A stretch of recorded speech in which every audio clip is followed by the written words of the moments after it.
This is Good Morning Namibia on NBC. Now, on April the 11th, 2025, the Namibia Deposit Guarantee Authority, NDGA, celebrated its fifth anniversary and released its fifth annual report for the financial year ended, that is on the 31st of December 2024. The annual report is prepared in terms of Section 32 of the Deposit Guarantee Act 2018, number 16 of 2018, and in line with the standards of good corporate governance.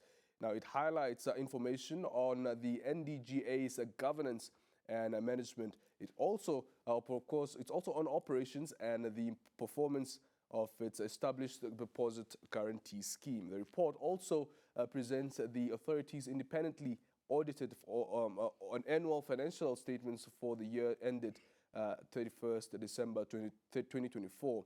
Joining us to reflect on the fifth anniversary, as well as the just highlighted, also just to highlight some of the key elements from the financial report, is Petrus Shifotoka, the Manager of Operations at the Namibia Deposit Guarantee Authority. Mr. Petrus, thank you so much. Good morning. How are you doing today? Very good morning to you, and good morning to the viewers as well. Absolute pleasure to have you. Congratulations, actually, on reaching a 5-year milestone. How has the journey been for the NDGA, of course, since its inception in 2019? Right, thank you so much. Yeah, well, it's been a very fulfilling journey. Yeah.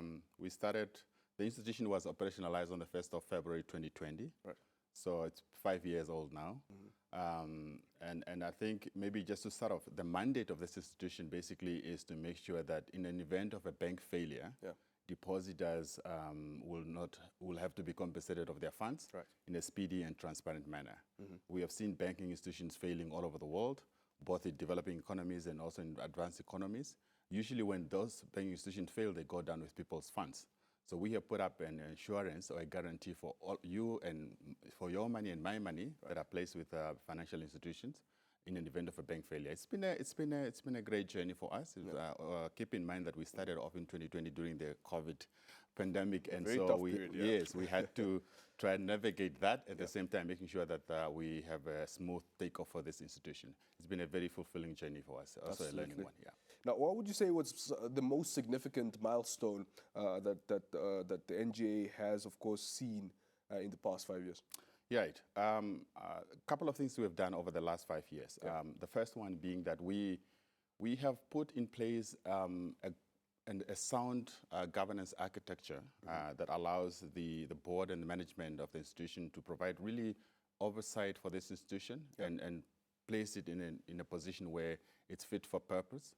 Also in line with best international practices. Yep. The other thing that we've done is we have come up with a strategy for the institution. It's the 3-year strategy that we launched in 2020, right, and 2022. That's looking at what are some of the key strategic objectives for the institution for 3 years. Yep. And of course, we have also integrated this institution into the community of nations as part of the International Association for Deposit Insurers. In 2023. So this membership to EADI gives us an opportunity to really benchmark our processes with the best international processes, yeah, and also get to learn from others.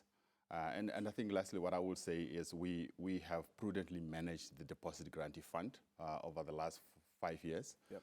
We started from zero. We're now boasting with a fund that's over 30 million.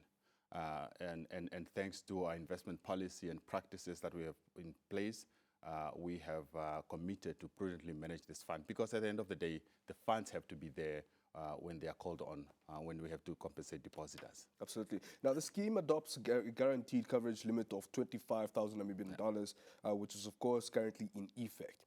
Now, at this coverage limit, the scheme also covers more than 90% of current depositors. How has the public awareness and trust in the deposit guarantee scheme evolved over time? Yeah. Yeah.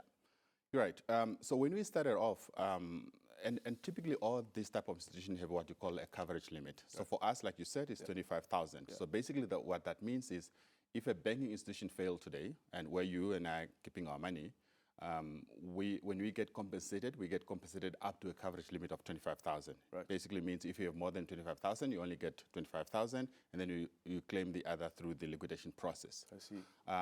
And this is by design, because typically these type of institutions are set out to protect small depositors. It's usually the small depositors that are caught off guard.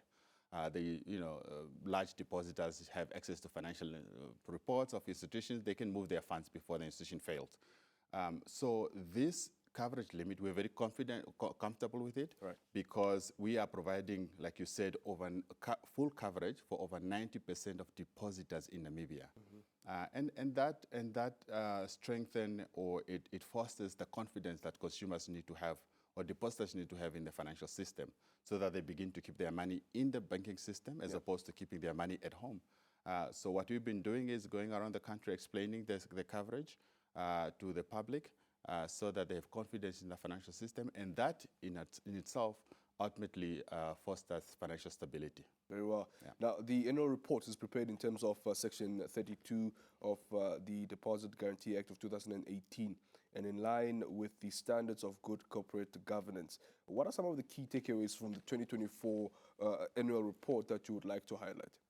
Yeah, I think the most important thing is the growth of the fund, because at the end of the day, the NDGA as an institution is there to manage the Deposit Guarantee Fund. Yeah. The idea is that we must prudently manage this fund in such a way that when there's a call on the fund, we are able to honor our obligation and pay out compensation to depositors.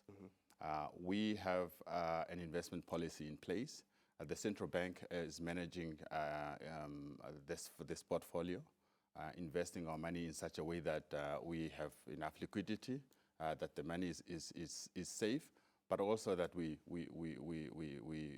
grow the fund. So we have aggressively and prudently grown this fund to what I'm saying now. We are standing at 30.3 million by December 2024, right, and we started from zero in 2020. Yeah. So that has been a key highlight for us. Of course, the other thing that I can mention perhaps is the forging of our strategic partnerships with identified deposit insurers on the continent. Yeah. So when we launched our annual report on Friday, the 11th of April, we had the delegation from Ghana Deposit Institution, and also from South Africa. So they came here to sign the MOU with the NDGA. Yeah. And that allows us now to really, through these partnerships, get to learn from each other, compare notes, benchmark, capacity development initiatives. So we're very excited about the journey ahead. Thanks to the efforts we've done over the last 5 years. Absolutely. Yeah. And perhaps any notable changes or improvements in the governance and management structures of the NDGA in the past year? No, it has by and large stayed the same, really.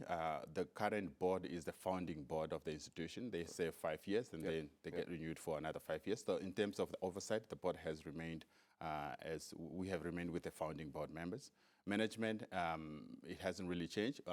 Keep in mind that we are employees of the central bank. So the NDGA does not have its own employees. We are seconded from the central bank. We still do work for the central bank to operationalize this entity. So we started off from the beginning. Madam Florette Nakusera is the head of the institution. I manage the operation of the institution, but we still do work for the central bank. Definitely. Now, the banking sector continues to be profitable, liquid, and of course, well capitalized. Now, how does the NDGA ensure that the participation of financial institutions, of course, comply with the Deposit Guarantee Act? Yeah, it's a good question. And by law, so we have 3 categories of membership of the fund. Yeah. One is banking institutions that are authorized to do banking business here in Namibia, licensed by the central bank. 2 is any branch of a foreign bank that's operating in Namibia. And thirdly is building societies. So what we've been doing over the last 5 years is really to sort of do what you call stakeholder engagement with our members, so that they understand their obligations and also they understand their rights when it comes to this insurance system that's been put in place. So we go to our member institutions. They've been with us since the beginning. They've been paying their premiums with no challenges. So we do visits. We educate them on changes that we're making at the deposit insurance, and we take them along the journey with us. So that's how we ensure that they remain in compliance with the provision of the law. Absolutely. I wish we had more time, Mr. Petrus. Thank you so much for being here this morning. Of course, wish you all the best, and of course, hope to talk more again on this. Of course, more on the annual report that was, of course, released just recently. No, thank you so much for having us. Absolutely. Petrus Shifotoka is the operations manager at the Namibia Deposit Guarantee Authority, speaking to us about the 5-year anniversary that, of course, has been celebrated by the institution, as well as the 5th annual report for the financial year that ended on the 31st of December 2024. You are still watching the Wednesday edition of Good Morning Namibia. Up next, we'll take a look at the news.